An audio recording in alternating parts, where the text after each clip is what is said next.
Assalamualaikum warahmatullahi wabarakatuh. Nah, pada kesempatan kali ini kita akan belajar di kelas 4 pembelajaran ke-8, yaitu dengan materi Mari Berperilaku Terpuji. Adapun subtema materi yang akan kita bahas pada hari ini adalah yang pertama, gemar membaca. Yang kedua, pantang menyerah. Yang ketiga, rendah hati. Yang keempat, hemat. Subtema yang pertama yaitu gemar membaca. Apa yang dimaksud dengan gemar membaca? Buku adalah jendela ilmu. Semakin sering membaca, akan semakin banyak ilmu pengetahuan yang didapatkan. Gemar membaca merupakan bentuk kesenangan atau kesukaan terhadap kegiatan memahami isi bacaan atau tulisan.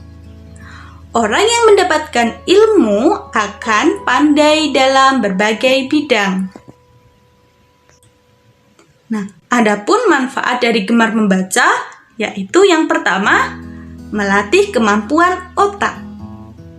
Yang kedua, meningkatkan imajinasi. Yang ketiga, menambah pengetahuan. Yang keempat, meningkatkan pemahaman dan menjadikan pandai. Yang kelima, meningkatkan keterampilan berbicara dan menulis. Nah, subtema yang kedua, pantang menyerah. Apa pantang menyerah itu? Pantang menyerah juga disebut dengan ulet. Pantang menyerah merupakan larangan untuk pasrah dan mengalah. Dengan kata lain, pantang menyerah merupakan perilaku sungguh-sungguh untuk mencapai keinginan meskipun mengalami hambatan. Selanjutnya, manfaat sikap pantang menyerah, yaitu manfaatnya apa saja? Pertama, memberikan semangat dalam berusaha. Yang kedua, tidak menyerah atau putus asa. Yang ketiga, pekerjaan cepat selesai. Yang keempat, menghindarkan diri dari kegagalan dan penyesalan. Yang kelima, meningkatkan perilaku disiplin dan mudah meraih cita-cita. Subtema yang ketiga yaitu rendah hati. Apa yang dimaksud dengan rendah hati? Rendah hati disebut juga dengan tawadu. Rendah hati artinya mempunyai tabiat yang baik, pemurah, tidak sombong, tidak angkuh, dan tidak merendahkan orang lain. Orang yang rendah hati akan senantiasa menghormati dan menghargai orang lain.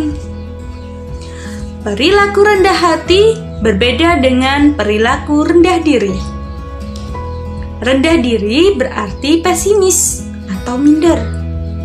Orang yang berperilaku rendah diri tidak menghargai dirinya dan orang lain.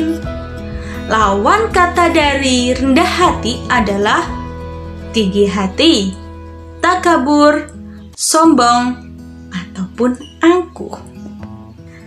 Cara menerapkan rendah hati. Nah, ini adalah cara-cara menerapkan rendah hati. Yang pertama, bersikap sopan dan menyapa dengan ramah saat bertemu orang. Yang kedua, menghargai orang lain. Yang ketiga, tidak riak atau memamerkan kelebihan yang dimiliki. Yang keempat, suka menolong orang lain. Yang kelima, berteman tanpa membeda-bedakan orang lain. Yang keenam, bersikap tenang dan sederhana. Yang ketujuh, tidak marah saat mendapat kritikan. Manfaat sikap rendah hati. Yang pertama, menjadi hamba yang bersyukur kepada Allah Subhanahu wa Ta'ala. Yang kedua, disayang orang lain. Yang ketiga, memiliki banyak teman. Yang keempat, mudah mewujudkan cita-cita. Yang kelima, menjadi anak yang rajin dan suka bekerja keras. Yang keenam, terhindar dari perilaku sombong. Yang ketujuh, menyadari setiap manusia memiliki kelebihan dan juga kekurangan. Poin yang terakhir yaitu hemat secara bahasa berarti berhati-hati, tidak boros, dan cermat. Hemat secara istilah berarti perilaku berhati-hati dalam menjalankan harta. Hemat merupakan sifat orang yang dianjurkan dalam Islam. Hemat dapat diterapkan dalam berbagai hal, tidak hanya pada harta. Menghemat sumber daya alam dan sumber daya lain juga termasuk penghematan. Lawan hemat adalah boros. Orang yang boros suka menghambur-hamburkan uang yang tidak ada manfaatnya. Hemat berbeda dengan bakil, kikir, ataupun pelit. Hemat berarti tidak boros atau menggunakan sesuatu dengan cermat dan hati-hati agar tidak lekas rusak ataupun habis. Adapun yang dinamakan kikir atau bakil adalah enggan mengeluarkan uang kecil dalam keadaan terpaksa, apalagi untuk beramal. Menolong orang yang susah pun tetap mereka tidak mau dan enggan. Perilaku hemat akan menghindarkan diri dari sifat boros. Menurut ajaran Islam, orang yang bersifat boros itu menjadi saudara setan.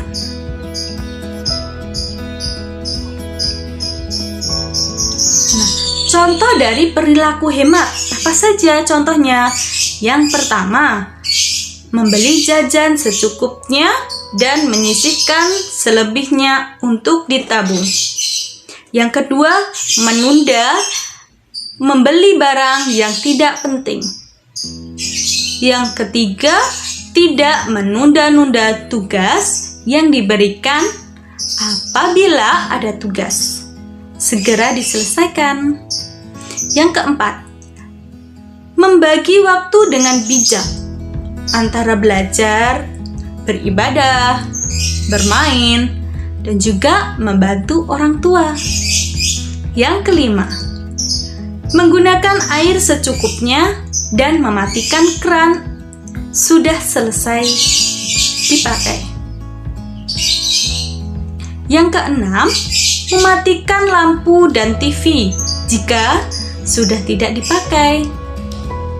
Yang ketujuh, menggunakan telepon untuk hal-hal yang penting saja dan tidak berlama-lama.